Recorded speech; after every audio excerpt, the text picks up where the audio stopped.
మరి ఈ విషయం మీరు గమనించారో లేదో మీరు? ఏబుని దేవుడు గద్దించాడు. ఏ విధంగానంటే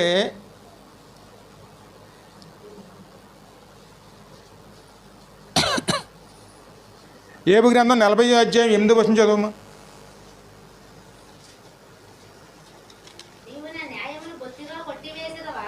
నీవు నా న్యాయమును బొత్తిగా కొట్టివేసెదవా, నిర్దోషువని నీవు తీర్పు పొందుటకై నా మీద అపరాధములను మోపెదవా. ఈ మాట ఎవరు చెప్తున్నారు అమ్మా? నీవు నా న్యాయమును బొత్తిగా కొట్టివేసేదవా, నిర్దోషమైన నీవు తీర్పు పొందుటకై నా మీద అపరాధమును మోపెదవా. ఇది దేవుడు వేస్తున్నటువంటి ఖచ్చితంగానండి ఒక నిందే.